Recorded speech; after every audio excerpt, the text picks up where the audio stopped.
2対5ラプレマなんでハリハリボ快適。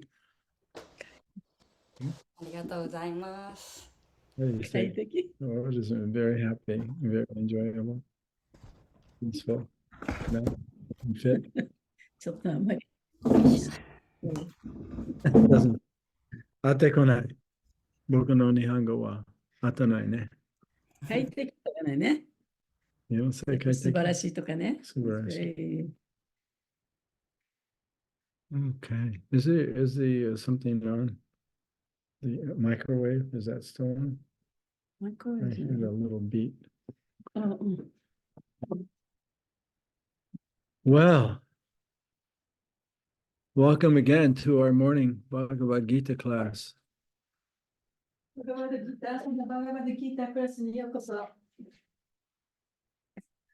Yeah, these days we're studying chapter 4. 今私たちは第4章を勉強してますね。Where Krishna introduces himself as the supreme Ishvara or God. クリシュナはこの章で初めて自分はそのイシュヴァラ、サプリームイシュヴァラ、神様であるということをここで紹介しています。Which up until this point in the Gita, Krishna doesn't talk about God. で、そこまでこの章の前まではその神ということについてクリシュナは話していませんでした。And now he introduces himself as God, そしてここで自分の神だという自己紹介をしたんですね。and he describes the similarities and the differences between the Atma and the Ishvara. そしてアトマとイシュワラの違い、そして同じようなところはどういうところかということを説明しました。Yeah. So when we say Atma, we mean soul. でアトマっていうのは魂ということですね。And when we say Ishvara, we mean God or the source. イシュワラというのは神様、あるいは源という意味です。That's also a very accurate description of God as the source of everything. で、その神がすべてのものの源だということは、とてもその神というものを適切に表現していると思います。Yeah, so Krishna explains why he comes and that he comes in his transcendental body into the material world. そして、クリシュナはなぜこの地に降誕されるか、そして、この地に降誕されて何をするのかということを説明しています。And then in chapter 9, I think it is, he explains that anyone who understands that he's the supreme God, そして、そのクリシュナが最高の神様であるということが分かる人というのを理解できる人は、and understands that when God comes in the material world, it's not normal, it's transcendental. そして神がこの物質界に降誕されるときには、それは普通のことではなくて、超越的なものであるということ、それが理解できる人。And that one who fully accepts the inconceivable power of God. そして神の想像を絶する力をちゃんと理解できる人。Yeah, そう言って受け入れることができる人。accepts that God is the higher power. で神様というのはより自分よりもより高い力のある人だということを受け入れることができる人。And accepts that I'm dependent upon that power. そして私はその力に頼って生かされているということを受け入れる人。And one who takes complete shelter of the Lord in full devotion. そして敬愛の心を持って神に完全に身を委ねることのできる人。That person doesn't have to take birth again in the material world. そういう人はこの物質界に二度と生まれてくることはありません。And then in text 10, he explains in more detail about the qualifications for graduating from the material world to the spiritual world. そして第10節のところで、その魂が物質界から精神界に物質界を卒業する過程というものを説明しています。Right, that one comes to terms with his material conditioning. そして自分の物質的なその習慣、物質的な条件というものをちゃんと受け入れて理解できるということですね。Right, that manifests as lust, anger, and greed. そしてそれはその性欲とか怒りとか悲しみとかそういったものに、代表されます。One becomes aware of his, that conditioned human personality. そういう人間としての習慣ですね、条件ですね。そういったものをちゃんと理解できる人。That fully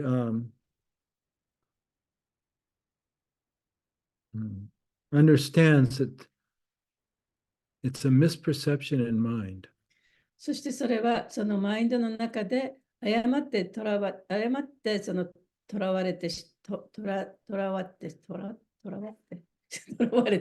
まった考え方だと。Right. In other words, それが分かる人。that understands that I'm not this personality that imagines that he exists separate from God. で私はこの神から離れて一人で生きているという、そういうふうに誤って想像してしまっている。Right? その想像。He accepts that inner child. で、そういう気持ちである、その自分の心の中の小さな子供、それを受け入れることができる。Doesn't reject it.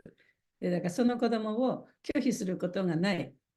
But also understands that this is simply due to ignorance. そしてこれはただただその無知がゆえにこういうことが起こってるんだということを理解できる。Right? Nobody's at fault. で誰のせいでもない。Right? And so in that compassionate attitude, the Atma or the soul embraces the false self. でそういう慈悲の心を持って、魂、頭は、who embraces The what? soul, the Atma, うん the pure consciousness embraces the false self. その魂、あるいは頭は、その偽の自分というものをちゃんとこう抱いてあげる。But no longer identifies with it. しかし、それが自分だというふうに同一視はしない。Yeah, so you know yourself だから自分自身をちゃんとよく知ってる。as the dependent Atma, dependent upon the Ishvara. で、自分はそのイシュワラに頼って依存して生きているんだということをちゃんと知ってる。And you're fully aware of your human ego. そして自分の人間のエゴのこともよく分かってる。And you accept it as it is. そしてそれはありのままに受け入れてる。But you no longer identify with it. でもそれが自分だというふうな同一視はしていない。And now you identify as the eternal part of God. むしろ神のその永遠な一部分だというふうに自分を思っている。Yeah. The eternal servant of God. そして神の永遠な召使いだというふうに、召使いが自分だというふうに思っている。And you take full shelter of the Lord in the heart. そして心の中の主に完全に身を委ねる。Then you graduate. そうすることによって初めて卒業できるわけですね。Yeah. So you fall into the dream and you awaken out of the dream. だから夢の中に落ち込んでしまってね、そこから目覚めるということです。Then you go back, to the well, you go back to where you've never left. で、そこから決して自分が離れたことのない場所にまた戻っていくということですね。You just wake up out of the dream of separation. で、その別離というね、その夢から目覚めるということです。Now, in verse 11, we have the thread continues to run through verse 11, this thread of the Ishvara. で、その第11節にも、そのイシュワラのことがずっとこう続いていったのように続いていきます。Where Krishna explains that in a very universal way. で、クリシュナは非常にその普遍的な形でご自分を説明しています。Because he's the Ishvara. というのは、クリシュナこそがイシュワラであるから、Actually, everybody's on his path. すべての人がクリシュナの道をたどっているわけですね。Even if they don't know it. たとえその人たちそれ知らなくても。Yeah. Whatever a person wants. で、その人がそれぞれ望むことが何であったとしても、Ultimately, it can only happen by the will of God. 最終的には神の意志があるから、神のご意志があるから、いろんなことが起こるわけですから。And Krishna explains in the 13th chapter how he is the overseer and permitter of everything.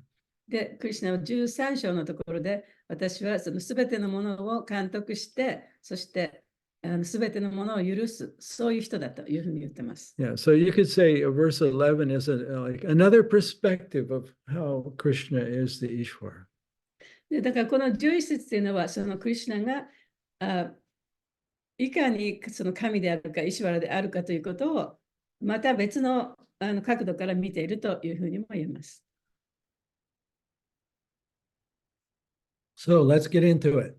じゃあ、読んでみましょうね。今日は誰が読んでくださいますか？はい。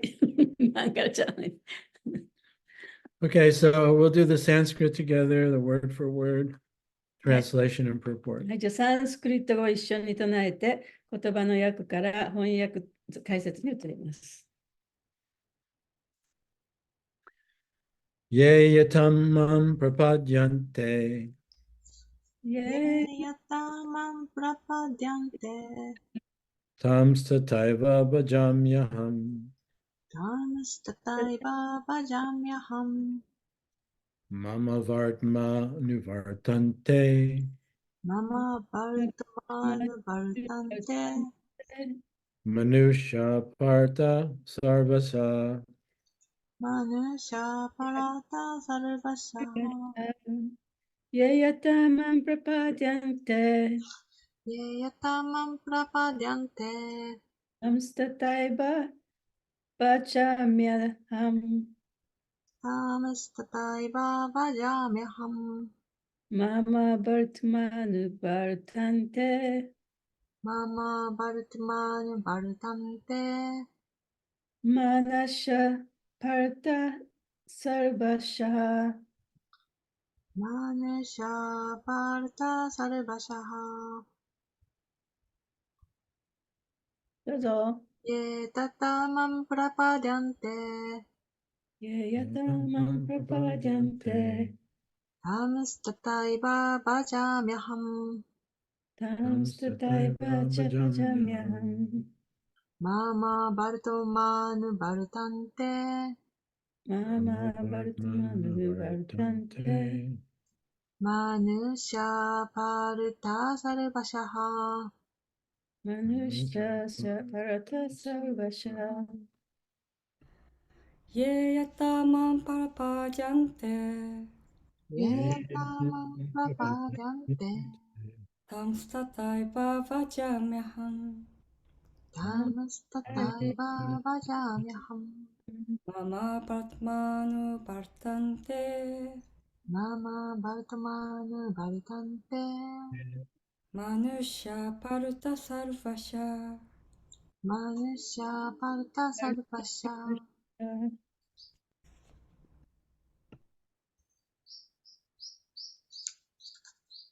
All right, word for word. Yea, イエ、何々であるすべてのもの。 yata, やったー、何々に応じて。 mam, マン、私に。 pajante, プラパデャンテ、身を委ねる。 tan, タン、彼らに。 tata, やったー、そのように。 eva, エーバ、確かに。 pajami, バジャーミー、報いる。 aham, アハン、私は。 mama, マーマ、私の。 vartma, バルトマ、道。 anuvartante, アヌバルタンテ、従う。 manusha, マヌーシャ、すべての人々。 arta, バルタ、プリターの子よ。 sarvasha. サルバッシャ、あらゆる点で。 Translation and purport by His Divine Grace, A.C. Bhaktivedanta Swami Srila Prabhupada.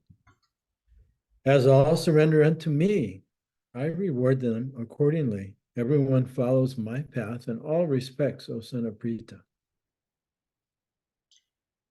第11節。私へ身を委ねた程度に応じて、私は人々に報いる。プリターの子よ。生きとし生ける者は皆、あらゆる方角から私への道を進んでいるのだ。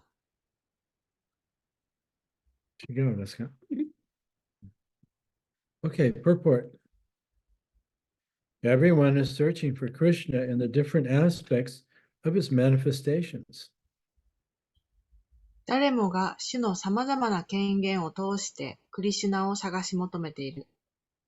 Krishna, the Supreme Personality of Godhead, is partially realized in his impersonal Brahmajyoti effulgence and as the all-pervading Supersoul dwelling within everything, including the particles of atoms. 人は思考人格心クリシュナを非人格的な光であるブラフマジョーティルとして部分的に理解したり、また原子の粒を含め、すべてにあまねく偏在する思考の魂として理解する。 But Krishna is fully realized only by his pure devotees. しかし、クリシュナを完全に理解できるのは純粋な献身者だけである。 Consequently, Krishna is the object of everyone's realization, and thus anyone and everyone is satisfied according to one's desire to have him.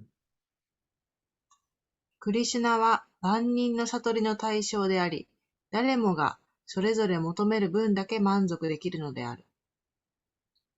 In the transcendental world also, Krishna reciprocates with his pure devotees in the transcendental attitude, just as the devotee wants him. 超越的な世界でもクリシュナは純粋な献身者の望みに応じて超越的な行動をとり、彼らと愛の交換をしておられる。One devotee may want Krishna as supreme master, another as his personal friend, another as his son, and still another as his lover.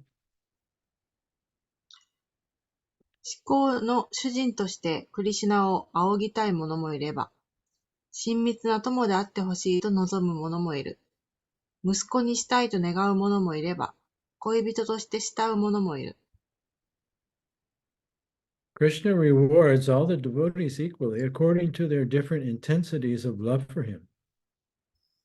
クリシュナはすべての献身者に平等であり、ご自分に向けられる愛情の深さによって報いてくださるのだ。In the material world, the same reciprocations of feelings are there, and they are equally exchanged by the Lord with his different types of worshippers. 献身者との愛情交換は物質世界においても同じこと。それぞれ違った崇拝の仕方をするが、誰にも分け隔てなく返してくださる。The pure devotees, both here and in the transcendental abode, associate with him in person and are able to render personal service to the Lord and thus derive transcendental bliss in his loving service.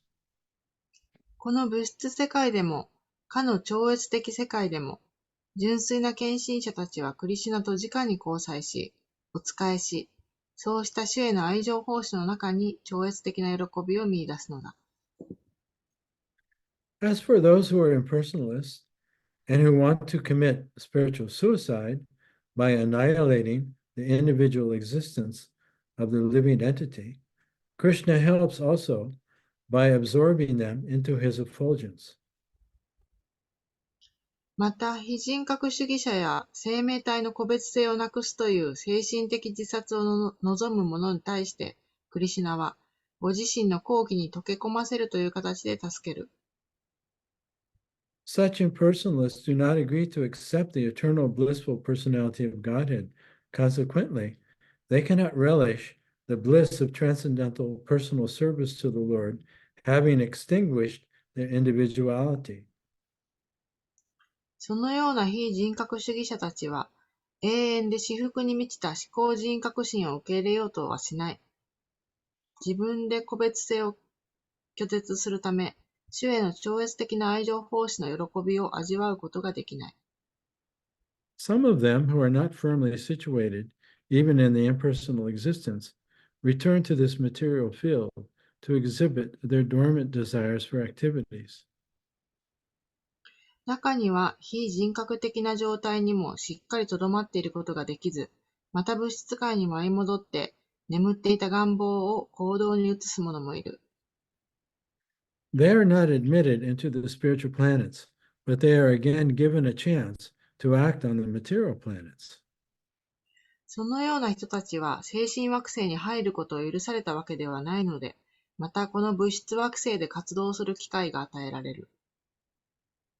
For those who are fruitive workers, the Lord awards the desired results of their prescribed duties as the Yogeshwara, and those who are yogis seeking mystic powers are awarded such powers. クリシュナはヤジュネーシュアラとして成果を期待して行動する者たちに対しては規定の義務を果たして得られる結果を与え、神秘力を求めるヨーギーにはその力を与える。In other words, everyone is dependent for success upon his mercy alone, and all kinds of spiritual processes are but different degrees of success on the same path. つまり、クリシュナの恵みなくしては誰もいかなる成功も望めないということであり、いかなる精神的過程もすべて同じ道の異なった段階に位置しているに過ぎないのである。Unless, therefore, one comes to the highest perfection of Krishna consciousness, all attempts remain imperfect, as stated in Srimad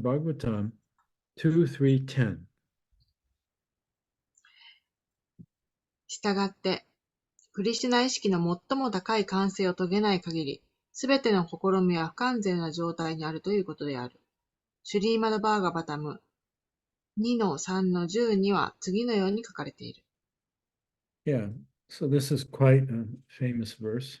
これとっても有名な説ですね。Akama sarva kamo va moksha kama udaradi tivrena bhakti yogena yajeta purusham param. Whether one is without desire, the condition of the devotees, or is desirous of all fruitive results, or is after liberation, one should, with all efforts, try to worship the Supreme Personality of Godhead for complete perfection, culminating in Krishna consciousness. 望みのないもの、献身者の状態であろうと、あらゆる成果を欲しがるものであろうと、下脱を追い求めるものであろうと、人は皆、全く完成のために全力で思考人格心を崇拝し、クリシュナ意識の頂点を極めなくてはならない。End of the purport. 解説の終わりです。Om Aganatamiranda Shagana Salakaya Chaksur Unmilitamina Tasmain Shri Gurave Namaha. Offer my humble obeisances to my spiritual master, A.C. Bhaktivedanta Swami Srila Prabhupada. 私は私のスピリチュアルマスターである A.C. バクティベダント・スワミ・シュリラ・プラバパーダに尊敬の礼を捧げます。I was born in the darkest of ignorance.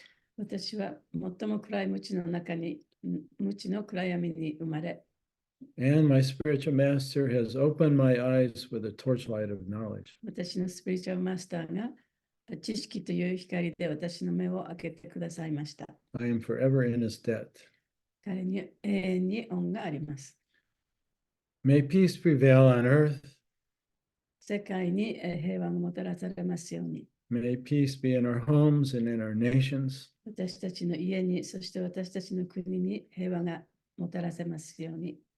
And may our spiritual missions be fulfilled. 私たちの精神的な使命が満たされますように、果たされますように。And may all living beings awaken and discover their true relationship with God. すべての生命体が目覚め、彼らの永遠の源であるクリシュナとの永遠の関係の中の本来の自分を見つけることができますように。And we thank all the previous acharyas 先祖からのアチャリアたちに感謝します。for all that they do for us before and now. で今も昔も私たちのために彼らがなさったことに対して、 And we ask their blessing today そして今日私たちに恩恵をくださることをお願いします。 to help us understand Krishna and Srila Prabhupada's words and apply them in our life. クリシュナとシューラ・プラバパータの言葉をちゃんと理解し、そしてそれらを日常に生かせるようにことができますように。So let's read the verse again. 説もう一回読んでくださいね。All, as all surrender unto me, I reward them accordingly. Everyone follows my path in all respects, O son of Prita. 私へ身を委ねた程度に応じて、私は人々に報いる。プリターの子よ、生きとしける者は皆、あらゆる方角から私への道を進んでいるのだ。So let me see if I can tie this whole thing together here. じゃあ今日これ全部ちょっとまとめて言ってみましょう。Yeah, and just try and be brief, で、あまり長々と喋らないように。but hit on the main points. でも、主だったところは言いますけれども。Yeah, so the main point is Krishna is continuing this thread of how he is the Ishvara, the one only God.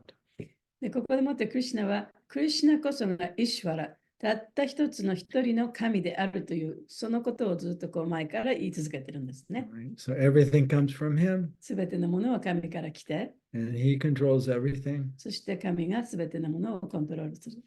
and he's the only power. そして神こそがそのたった一つの力である。And we are also one with him, just like the sun ray is one with the sun. で太陽光線が太陽と同じものであるように、私たちも神と同じもの、一体なんですね。And we're eternally connected, even though right now we're dreaming that we're not. で、私たちと神様というのは永遠につながっています。たとえ私たちがここでもって自分は神から離れて生きているというふうに想像していたとしても。And just like the sun ray has no existence without the sun, we have no existence without Krishna. で太陽なくして太陽光線は存在しないのと同じように、神なくして私たちが生きていくことはできません。Yeah, so we're only dreaming that we're separate. だから今私たちはここで神と離れて生きているというふうに、ただ夢の中でそういうふうに見てるだけですね。Yeah, so for the soul, this dream is a nightmare. で魂にとってはこの夢は悪夢なんですね。Because in the dream, we feel very vulnerable.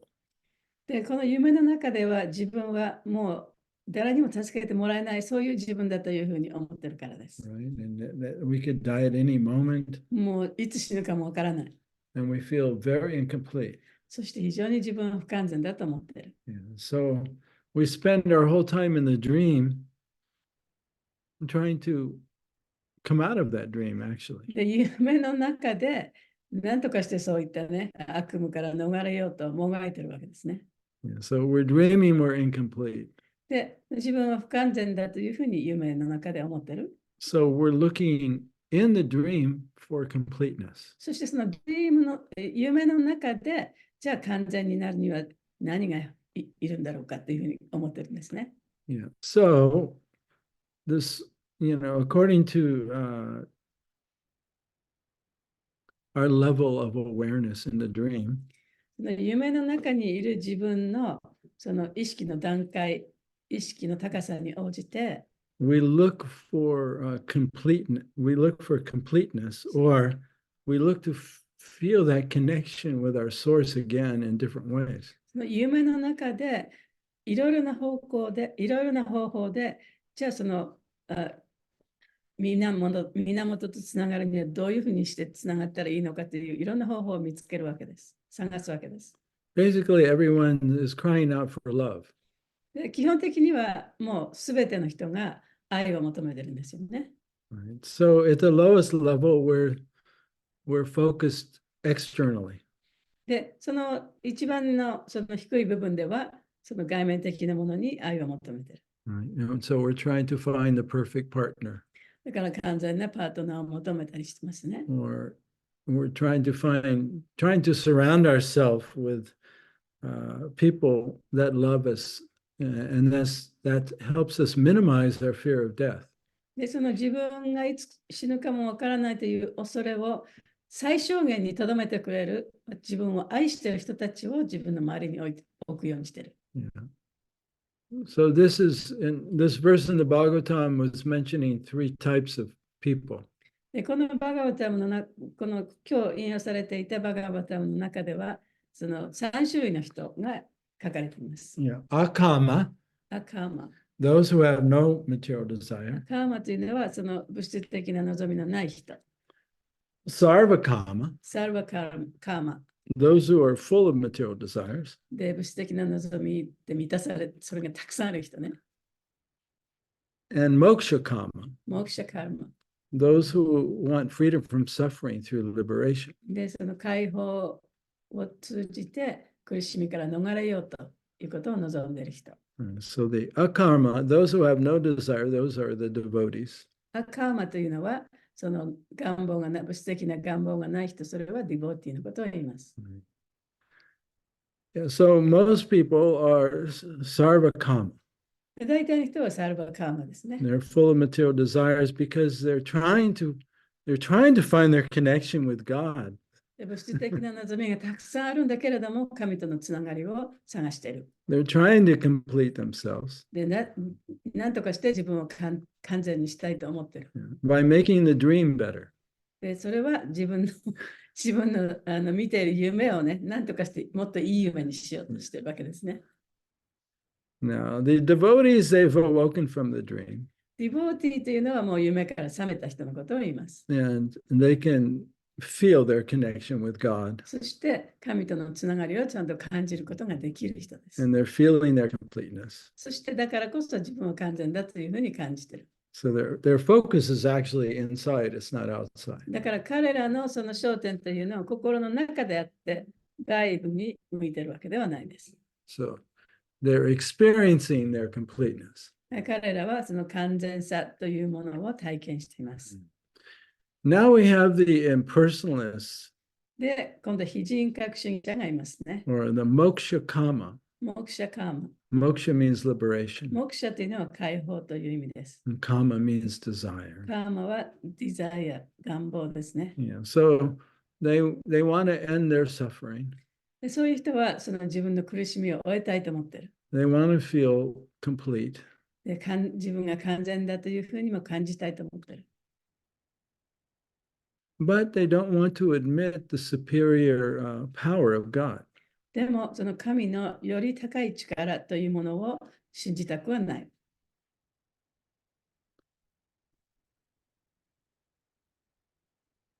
They can't,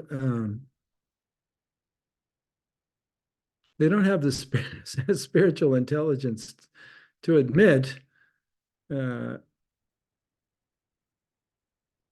they are dependent upon a higher power.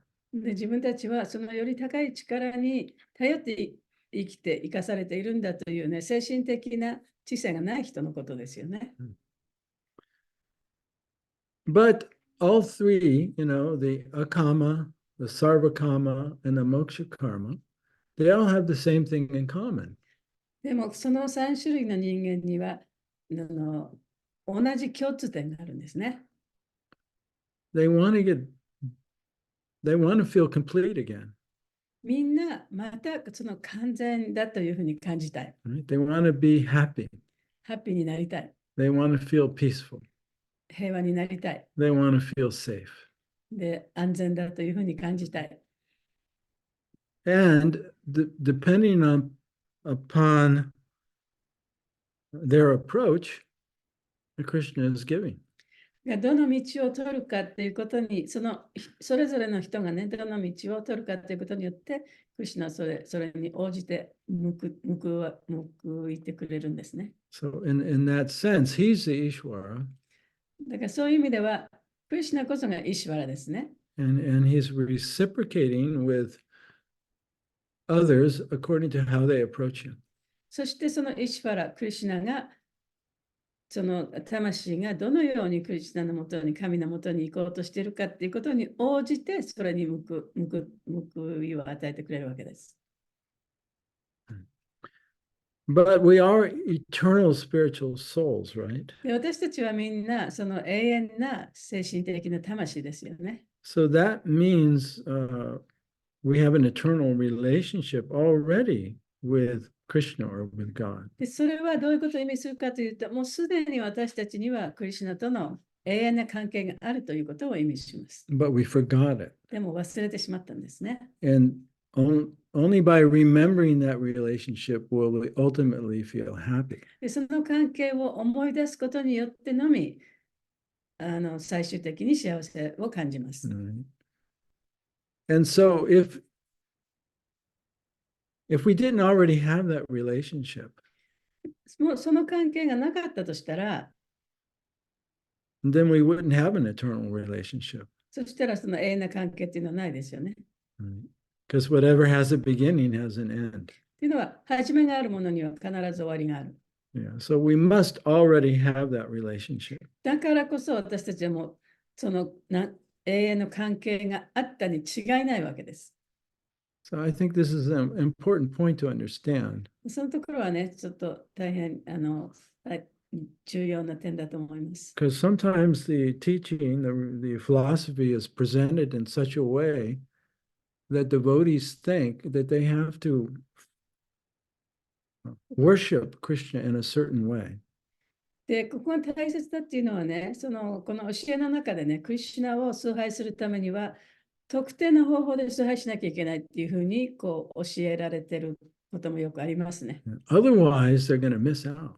そうじゃないと、ちゃんとクリシュナのもとに行かれないよとかね。They won't go to Goloka. ゴロカには行きませんよとかね。They'll go to Vaikuntha. They don't go to Vaikuntha? No, they won't go to Goloka. They'll go to ゴ Vaikuntha. ロカには行かれないで、バイクンタに行っちゃいますよとかね。Right? So if you worship God with divine reverence, then you're going to Vaikuntha. で、神様をその畏敬の念で崇拝すると、バイクンタに行きます。If you worship God in the mood of the gopis, then you go to Goloka. で、ゴーピーのムードを持ってクリシュナを崇拝すると、ゴロカに行きます。Right? So there's a lot of fear around that. だからそのことに関してはね、もうそのちょっと恐怖感がみんなあると思います。Because, once you go back to Godhead, that's it, that's eternally how it's going to be. で、その神のもとに一旦帰ったらもうそれこそがもう全てですからね。そこに永遠にいるわけですよね。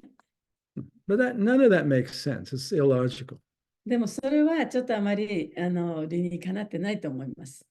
And Lord Chaitanya says, Nitya Siddha, Krishna Prema, Sadhya Kabunai, Shravanadi, Surichite, Karye Udai. He says that the love we feel in our heart for God で、チェイタニア氏がおっしゃったのは、私たちが神に対する愛を自分の心の中で感じる、その愛というのは、it's Nitya Siddha.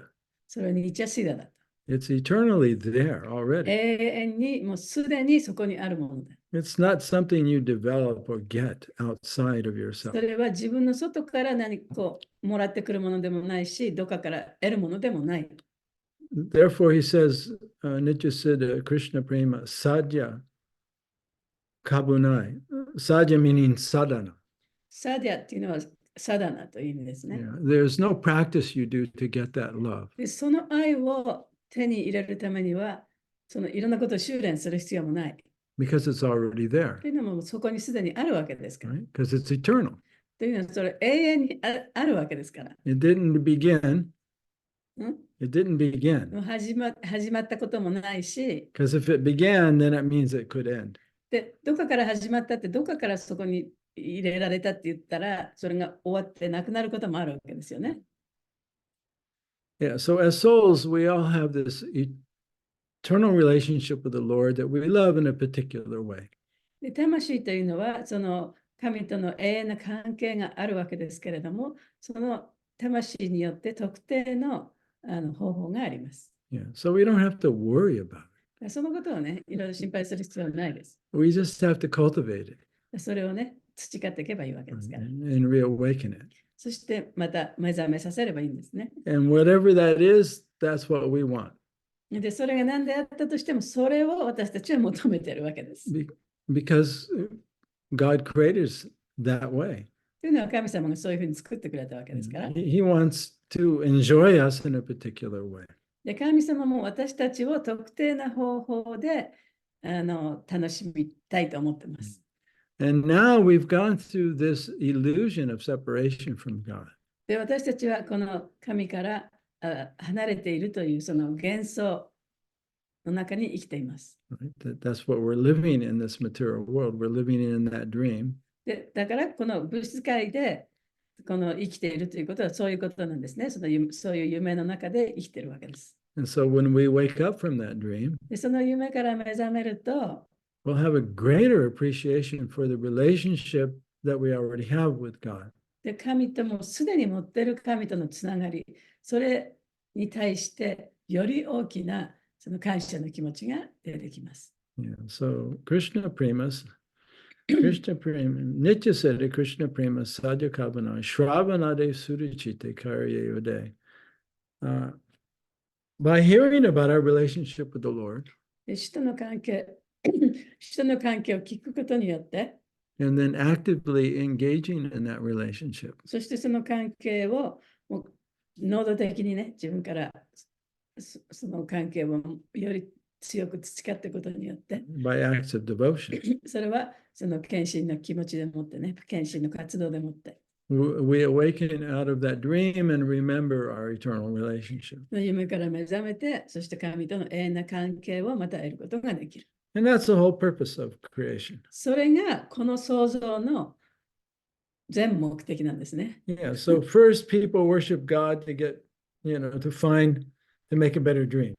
で、最初はね、みんなその神様にお願いして、もっといい夢を見れますようにとお願いします。And eventually they see, oh, I can't do that. That's not going to work. で、まあ、そんなこといろいろお願いしても、それはうまくいかないと。Just let me wake up from the dream. じゃあ、この夢から目覚めさせてください。But without God, でも、神というものはいらない。let me merge into the light. 私はその光の中に融合したい。So Krishna says, okay. で、クリシュナは OK と。But that also is a dream でも、それもまた夢なんですね。because we are eternally parts of the Lord. というのは、私たちは永遠にクリシュナの一部分であるから。That has an eternal relationship, そして永遠なつながりを持っているから。right? Our individual self is eternal. 私たち個人個人がもうまた永遠なわけですね。So we can't kill it. でそれをだから殺すことはできない。We can just experience the illusion of its absence. そのつながりがない幻想の中でそれを体験することはできますけれども、That's also a temporary dream. そういうものは全部ね、一時的な夢でしかないですね。So eventually we awaken out だから of the 最終 dream 的にはみんなその夢から目覚めるようにできてるんですね。 with a better appreciation of our loving relationship we have with the Lord. そしてその目覚めた時に主と私たちが持っているその愛のつながりというものをもっともっと強く、もっともっと深くね、感じることができる。その状態でもって目覚めることができます。And then we realize, oh, I was never separate, で、そこでもって初めて、もう神と離れていたことはなかったんだと。right? And I've always been perfect the way God created me. で、神様が私を作ってくださった時に、もうすでに私は完璧な人間だったんだと。完璧な魂だったんだと。There's nothing wrong with me. で、私に何も悪いところもないし、I'm not bad. 私は悪くもないと。 I'm not sinful. 罪深くもないと。 That was just all the dream. でそれは全部夢だったんだ。And now I can better appreciate myself and the Lord. そして今初めて主と自分自身をね、もっともっと高く評価し、深く愛して評価することができるようになった。So the dream was purposeful. だからこそ、その夢はちゃんと意味があったんだ。So let's look at this verse again. この説もう一回見てみますね。As all surrender unto me, I reward them accordingly. Everyone follows my path in all respects, O son of Prita. はい、もう一回読んでください。はい。私へ身を委ねた程度に応じて、私は人々に報いる。プリターの子よ。生きとし生ける者は皆、あらゆる方角から私への道を進んでいるのだ。So I'll just leave you with one of my favorite quotes from Srila Prabhupada. で、プラバパーダが引用された言葉の中で、私の好きな言葉がありました。ね、それを最後に言いますね。And this explains the universal approach to God. これは神への普遍的なその近づく方法です。I'll put it in the chat.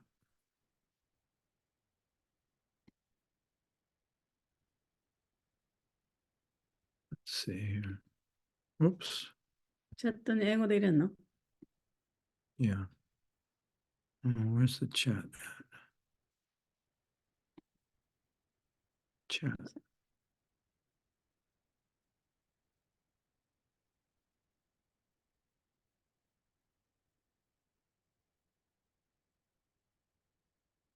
わかりましたね。Anyone, anywhere, any level can sincerely pray to God with feeling, and God will reciprocate.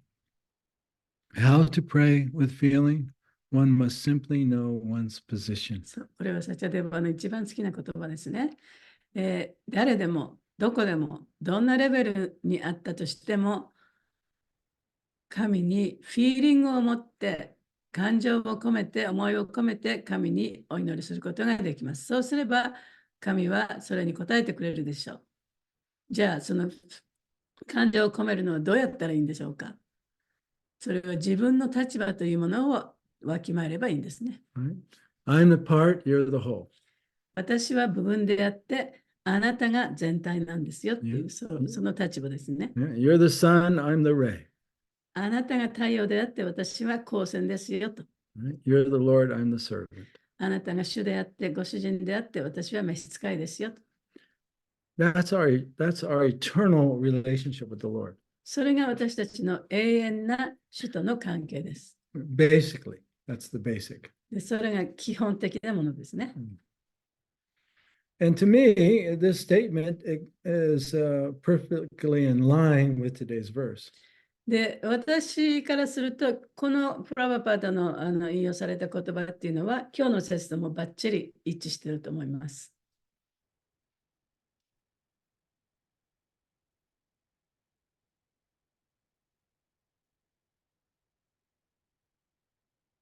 So I'm my main intention for speaking the way I did today was hope to eliminate any fear you have about spiritual life. 今日私がこんなことをお話しした意図というのは、その精神生活について持っているその恐れというものをなくしてほしいなと思ったからです。That we can practice Krishna consciousness in love and not in fear. クリシュナ意識をね、その恐れからではなく、愛でもって修練していってほしいと思ったからです。Right? And fully trust Krishna's plan. そしてクリシュナの、計画をね、もう完全に信じていけばいいわけです。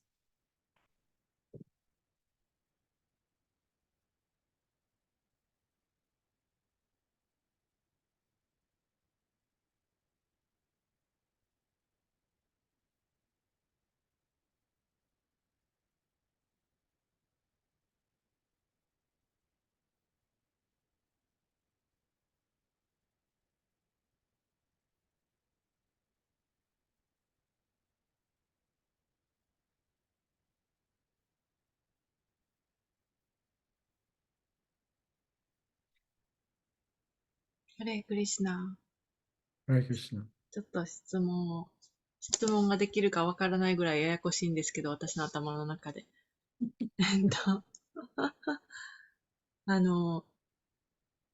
私たちはほとんど夢を見ている状態で、本当は魂は完璧なんだけれども、夢を見ている状態で、私たちはあれが足りない、これが足りない、これもできないっていつも思っているんですね。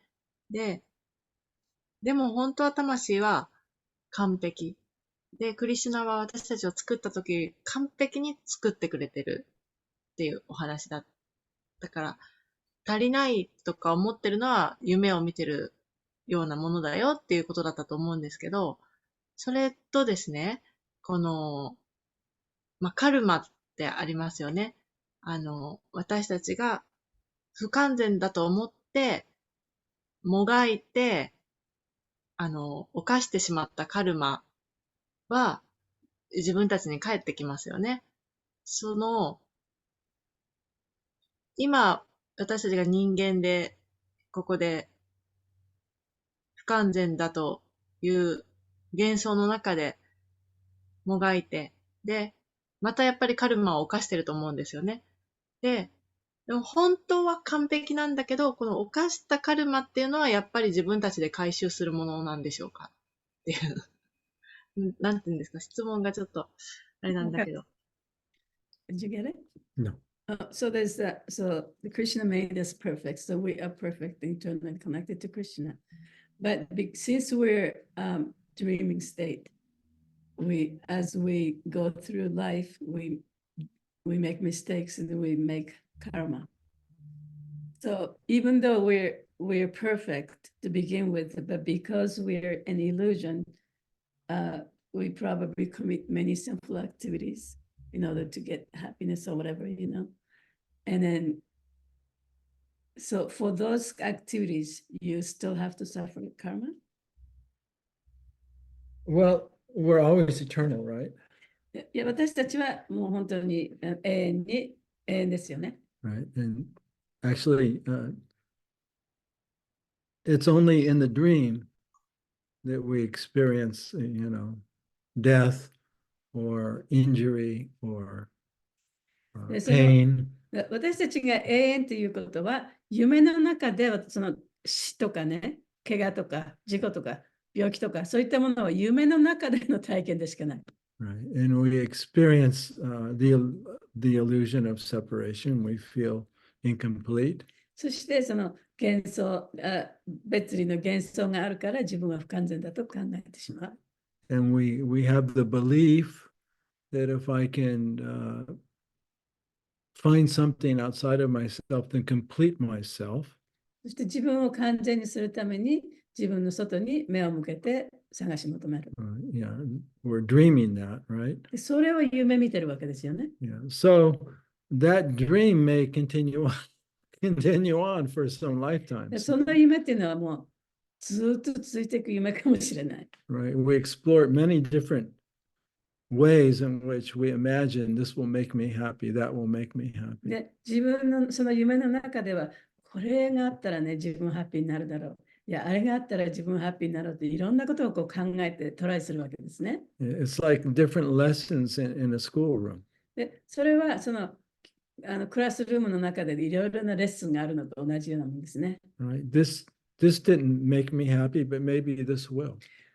これをやったから自分ハッピーになると思ったにならなかったと。もしかしたらこれをやったらハッピーになるかもしれないと。Let me try that. これちょっとやってみようか。And then finally we realize, oh, well, that doesn't work. あれこれやったけどこれもハッピーにしてくれなかった。Okay, well, then let me try this. じゃあこっちをやってみよう。Yeah, so that's another way of looking at karma, ですカルマっていうのはそういう見方をすることもできますね。 right? It's the seed of desire that we continue on with. それはその欲望の種、望みの願望の種ですね。 Yeah, that produces それを more どんどんどんどん seeds. こう続けていってしまう。Yeah, and until, of course, the way the dream is designed is that we never find happiness in a dream. でもその夢のデザインっていうのは、その夢の中で絶対に幸せは見つけられないっていうのがデザインなんですね。Right. And we continually suffer the feeling of incompleteness. で、その夢の中にいる限り、その不完全さでもってやっぱり苦しまなきゃいけない。The fear of death. あるいは死の恐れもあるかもしれない。Right. And always dissatisfied. そうやって不満足な状態がずっと続いていくわけですね。So eventually we get tired of the dream. でやがてはその夢はもう見飽きる時が来るんです。Right. Then our attention starts to shift from external to internal. でそういうその飽き飽きした時に初めて、じゃあこっち外側で目を向けていろいろ探したけど全然うまくならなかったと。そして初めて自分の意識が外側から内側に向くんですね。Even religions are like that. 宗教もそうです。Yeah, a lot of religions, they're heavily based in fear. で、宗教の多くはね、非常にその恐れというものを元にして成り立っています。And externals.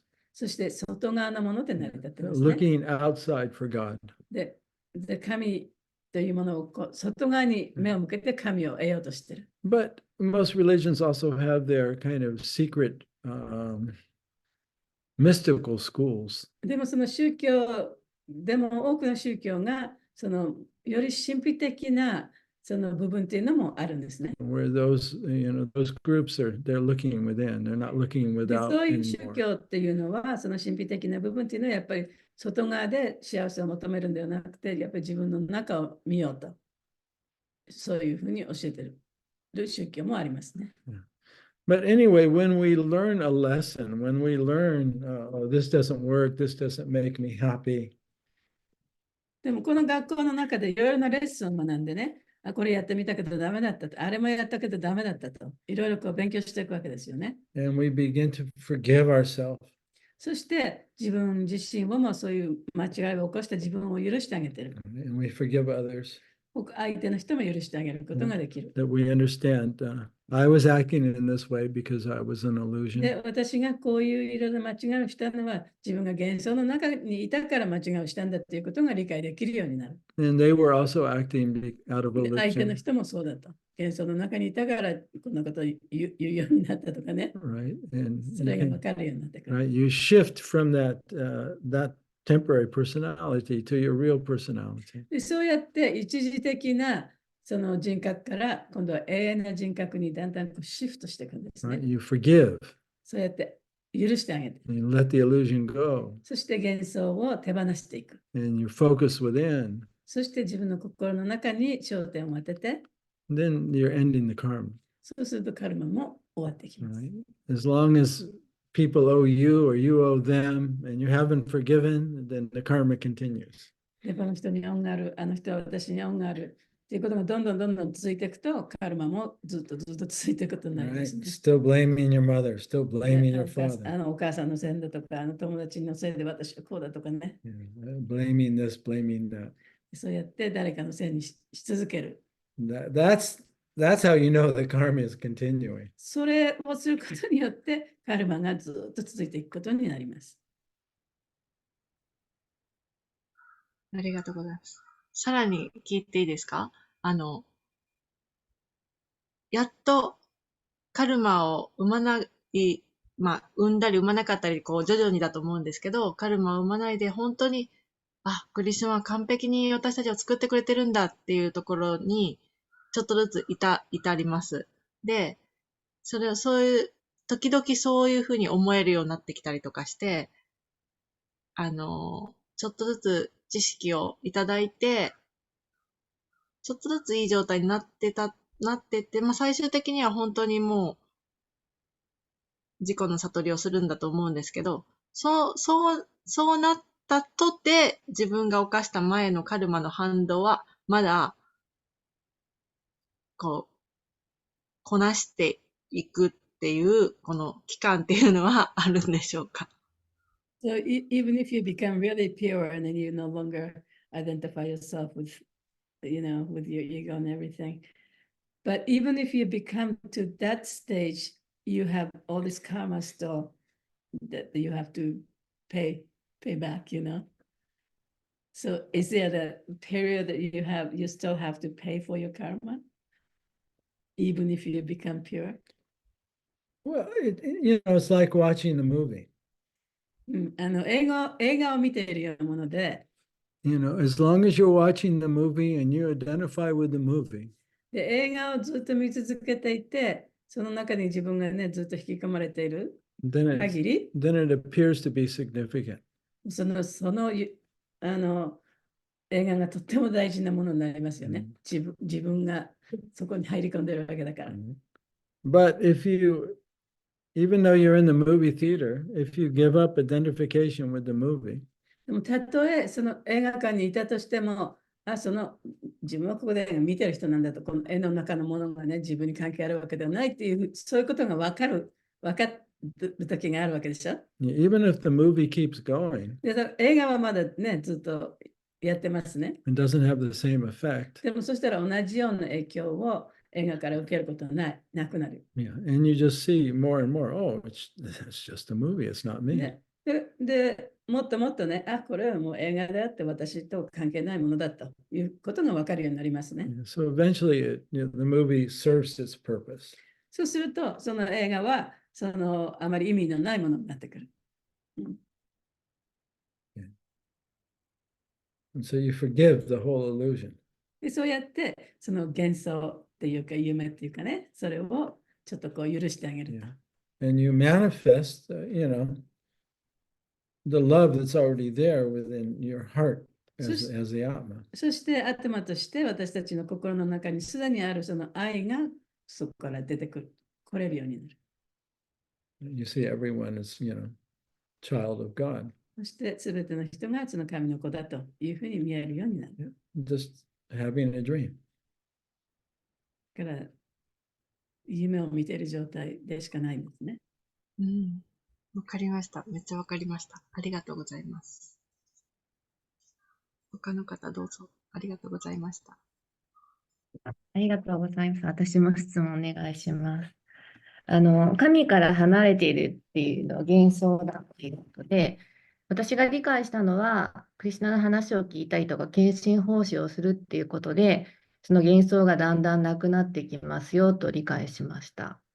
で、一番大きいのは、ただやるだけじゃなくて、思いを込めて、自分の立場をわきまえて、召使いであるっていうことをわきまえて、そういうことをやっていった方がいいよねっていうところなんですけども、意外と思いを込めるっていうところが忘れがちになっちゃうなっていう感じがしていて、先生たちがその思いを込めてっていうところで気をつけていることとか、もう多分そういう気をつけることもなくやってらっしゃるんだと思うんですけども、始めた頃とかに何か気をつけたこととかあって、アドバイスがあったらお願いします。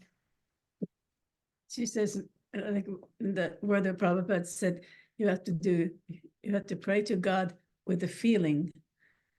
But she was taught, by listening to Krishna's words, by chanting and by, studying this Krishna consciousness, you become eventually purified. And then, but at the same time, when you see Prabhupada's word here, like with the feeling, it's very difficult. How do you put the feelings in when you don't have, too much feeling, even though your position, you were taught your position, Yeah, so a couple of things here. で、2つちょっと言いますね。 Yeah, devotees are taught, generally speaking, if you just hear the Bhagavad Gita, you hear the philosophy, でディボーティーはね、大体一般的にはその哲学をちゃんと聞いて、この本をちゃんと読んで、 and you hear the mantra, で、マントラをちゃんと聞いて、 yeah, and you chant with devotion, そしてその愛を込めてね、チャンティングして、 then your identification with Maya will gradually be eradicated. そうすると、その本来の自分じゃない自分を自分と思い込む、その同一視っていうのは、だんだんとなくなりますよって教えてもらってきましたよね。And that you'll just awaken spiritually. それで精神的に目覚めてきますよと。 Yeah, so you don't have to put any effort into anything else. だからそういうことをしている限り、他のことはあんまりしなくてもいいと。 Right? You don't have to look within. 自分の心の中を見たりする必要もないと。 Right? You just try and intellectually understand the philosophy. もう本当にね、その頭の中で一生懸命この哲学をね、理解すればいいんだと。 Right? Follow the principles. そして原則に従って、 Chant 16 rounds. 16種唱えて、 Avoid the 10 offenses. 10のオフェンスを避けて。 But when we study the teachings, when we study Lord Chaitanya's teachings, しかし、チェイタニャ神の教えを見ると、 we see that actually we have to transition from external awareness to internal awareness. その外側ばっかり見ている、外側ばっかりに意識をこう向けてるのを自分の内面に向けなきゃいけませんよってチェイタニャ神が教えてくださってるんですね。 If we're just practicing externally, we actually won't experience an inner transformation. 外側ばっかり見てて、この本を読んだり、チャンティングしたり、外面的なことですよね。そういうことばっかりしていて、自分の内面を見なければ、自分の意識が高まっていきませんよと、チェイタニャ神は言ってます。I mean, the real test is if you're becoming happier or not. で本当のね、だからテストっていうのはね、自分がね、ハッピーになってるかどうかっていうことなんですね。But if we're still, if we're not monitoring our thoughts だから自分のね、その例えば思考をちゃんと観察していなければ、 and we're lamenting the past the way we always have been, で昔のようにね、その過去のことをこういろいろ嘆いたり、 and imagining the future the way we always have been, で過去にこんなことがあったからもし未来にもこんなふうになるんだろうなっていうふうに心配したり、今もしてるとしたら、 we're just following our conditioned patterns. それは自分がね、ずっとやってきたその習慣にずっと従ってるっていうことになりますよね。right? Unconsciously, 無意識にしかも。even while we chant, チャンティングしている最中でさえもそうですね。then we're not going to change much. そしたらあんまり変わらない。Yeah. So Lord Chaitanya says that no, actually you have to shift your attention inside. だからチェイタニア神は自分の意識をやっぱり自分の内面に向けなきゃいけないって言ってます。You do have to monitor your thoughts, で自分の考えをちゃんとね、見てあげなきゃいけない。right? You have to live in the present. でそれするには、プレゼンス、今の状態に自分を置かないとそれができない。and watch your thoughts. で、自分の、考えをちゃんと観察することができるのはプレゼンスの状態だけ。Especially when we chant. 特にチャンティングしているときはそうですね。So Lord Chaitanya says, when you chant, you have to make sure that the mantra, the water, is going on the seed of devotion. だからチェイタニア神はチャンティングしているときは、そのチャンティングという水がちゃんとその敬愛の種のところにかからなきゃいけないようにちゃんと見守らなきゃいけませんよって言ってる。Right? So if you're lamenting the past or imagining the future, worrying about the future while we're chanting, then the mantra is not going on the seed of devotion. It's going on your conditioned image of yourself. で、そのチャンティングしていたとしても、そのちゃんと、過去のことを考えたり、未来のことを考えているとしたら、その水はその種にちゃんと行ってないね。それはむしろその今まで自分が生きてきた自分のそのコンディション、自分のいろいろなその思い込み、以前の自分の思い込みのところに水をかけていることになります。Not only that, he says you have to look in your garden. で、そればかりかチェイタニア神がおっしゃってるのは、ちゃんとその庭をね、見なきゃいけない。And see the weeds that you have, your particular material attachment. You have to be able to observe those. そしてその庭の中にはね、やっぱり自分が持っている特定なその執着の雑草が生えてるんだと。それをちゃんと見極めなきゃいけない。And you have to pull them out. そして見極めてそれを抜かなきゃいけない。They don't come out automatically その雑草は一人でに抜けていくものではありません。because we're keeping them there. というのは、私たちがそれをね、一生懸命頑張って成長させてるわけじゃないですか。By our attention. そうやって自分がそこに目を向けて、そこに水をあげてね、頑張って Yeah. 雑草をね、生やしてるわけですよ By ね。 our thinking, by our behaviors. それは自分がいろんなその行動をしたり、そのことを考えたりすることによって、もっともっとその雑草を強くさせて。Yeah. So when we see our attachments, で、そうやってその中に自分の執着が見えたら、 we see our fears, で自分の恐れが見えたら、 we see the disappointments, 自分の落胆が見えたら、 we see the anger. 怒りが見えたら、 Can we really look at it? 本当にそれを見てあげることができるでしょうか。 Can we feel it? 本当に感じてあげることができるでしょうか。 Can we embrace it? ちゃんとそれを抱いてあげることができるでしょうか。 Can we forgive that conditioned inner child? そしてその状態、その習慣を許してあげることができるでしょうか。 That's how we pull it out. そうやって、そういうふうにしてその雑草を抜いていくんですね。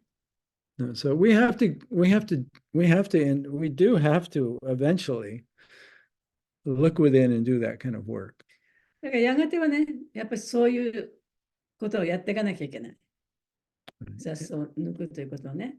And we have to see that we have to forgive those conditioned parts, and then we have to surrender them to Krishna. そしてそういう自分のその習慣をちゃんと見て、それを抜いて、で、クリシュナにちゃんと告白しなきゃいけないね。Okay, so if we pray to the Lord もし私たちが神様にお祈りをするときに、with feeling, フィーリング、思いを込めてお祈りをす the る Lord will すれ reciprocate. ば、神様はそれに応えてくれると。But you say, well, I don't feel anything. でも自分はそんなにあんまり何も感じないと。 How to pray with feeling? じゃあどうやったらその思いを込めてね、感情を込めてお祈りできるんでしょうか。Prabhupada says, if you know your position, プラバパトがおっしゃってるのは、自分の立場が分かればって言ってますね。then the feeling will come from that. そう立場が分かれば、フィーリングっていうのはそこから来る。Yeah, so in this way, the philosophy is very, very important だからそういう意味では哲学というのはとても大切です。because it teaches that we're not God. で、その哲学が教えてるのは、私たちは神様じゃないよということを教えてるわけです。That we exist only because of で、 God. 私は神様がいるから神に生かされてるんだよと教えてもらってる。 Yeah, so if we're present だから私たちが本当にプレゼンスの状態に自分を置くことができれば、 and we become aware of our life in this moment, そし I'm てこの existing, 瞬間 I'm の自 living. 分の命をちゃんと意識する。私がここでちゃんと生存しているのは神様のおかげだと。 No, we focus on the feeling of aliveness. そしてその自分が生きているということに気持ちを向ける。 And how that's coming from God. そしてそれが神から来ているものだと。 That becomes our focus 24 hours a day. それが24時間そういうことに焦点を当てることができれば、 As we chant or do whatever, それはチャンティングをしている時もそうだし、他の活動をしている時もそうです。 we feel grateful for our life. そうすると自分が生かされているっていうことに対する大きな感謝の気持ちが湧いてくるはずです。 Then the feeling will be there. そしたらフィーリングがそこにありますよね。 Yeah. Same with forgiving, same with confessing.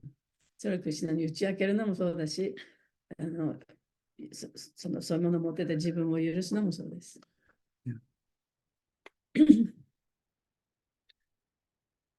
Don't imagine ecstatic love, that Lord Chaitanya was でチェイタニア氏がね、感じていたようなね、そのエクスタシーの愛を感じるなんてことはまずないでしょうけど、そういうことを想像してはいけません。For us, the feeling is, I want to be free. で私たちが持ってるフィーリングっていうのはね、自由になりたいと。 I'm tired of this illusion. もうこの幻想には飽き飽きした。 God help me. 神様助けてください。 I'm doing everything I can. 私はもう自分ができることは何でもしてますと。 Keep guiding me. どうぞ私を導きください。 And then notice what God is already giving to you and feel grateful. そして神様がすでに私たちにくださったものに対してやっぱり感謝をする。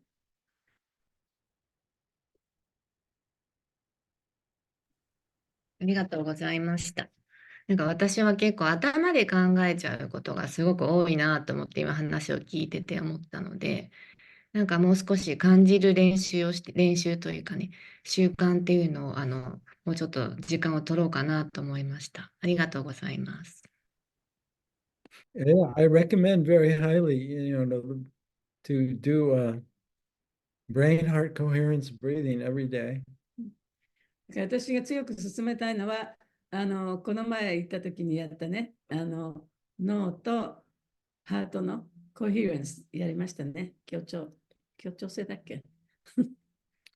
And every moment, take a present moment break whenever you can and just feel your life and say thank you to Krishna. ね、それでね、時間がある時にはもういつでもちょっとだけ時間を取って、そのクリシュナに生かされている自分を感じて、クリシュナに感謝する。そういう時間をちょっとだけ取ってみてもいいですね。And just feel alive で自分がここで生きてる自分を感じる。and smile at your aliveness. そして自分のその生きてる感に、スマイルする。Yeah, you smile just because you are. でスマイルするのはもう自分がもうこの自分で全然 OK だからということに対してスマイルするね。That's Krishna's gift. というのはこれこそがクリシュナの贈り物だからですね。And you're saying thank you. でそれに対してありがとうと言ってるに過ぎません。 And that's a real relationship. それこそが本当の意味での関係ですよね。That's right now, 今そこにあるわけですから。 not something in the future. でも将来的に得るものでもないです。ありがとうございました。私もたまにすごい無表情でそれやってることがあって、スマイルって思い出してやってました。それを続ければいいんだなってことが分かって今はと腑に落ちた感じです。ありがとうございます。一体感。忘れちゃうよね。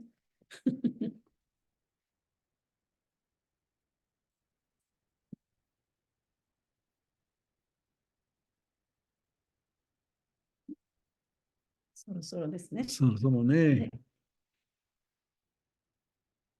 So I got a new iPhone, and when I do that, sometimes the line doesn't transfer over, and there's no way to get in contact with the line, like other apps. What do you mean? I couldn't get my stuff over. Like I didn't know my password. When I sign up for Line, it doesn't use my phone number. It doesn't use the password, and there's no way to retrieve that if you never had it. And so I couldn't get my Line stuff. So I had to develop a whole new Line personality. なんかその LINE をね、昔の LINE のアカウントがなくなっちゃって、新しいのにしたんだけど、だから入ってる人と入ってない人といろいろあるんですよね。それで、LINE のカンパニーそのものに、こう、いろいろ教えてもらうことできない。なぜかできない。Where WhatsApp and the other apps are a lot easier. WhatsApp とかね、他のやつだともっと簡単にできるんだと I 思うん never ですけ had ど that problem with them. It's only with Line. そういう問題あまりなかったみたいだけど、LINE でなんかいろんなこともちょっと。Yeah. So I don't have Discuss this. I don't have the schedule anymore. What Kaira,あ she put out online, but I don't have that. カイラバさんのスケジュールも入ってないって、もう一回出しておいてください。送っておいてください。多分、前のあれが読めなくなっちゃったんですよね。そう。送ります。お願いします。はい。So anyway, because it's already set up, we don't have to discuss every time when the next class is because everyone knows now. そう。だから、そういうスケジュールがちゃんと書いてあったから、もうここでいろいろ話は必要ないでしょ。でも彼ないから今。Yeah. Or whatever, I think it's she has it up there till March, and then we're coming to Japan, and then after that, whatever the schedule is, she can just post it and we'll follow it. で3月にその日本に行くまでのスケジュール一応ね、送ってください。And then we'll just follow it in the future, whatever she puts. 前にこのクラスでシェアした3月20日までのスケジュールを送りました。So, ありがとう。もらいました。もらいました。はい、お願いします。So let's continue like this. You just keep posting it. で、こうやってそちらで一応スケジュールを立てて、こっちに送ってくれれば、それに従いますので。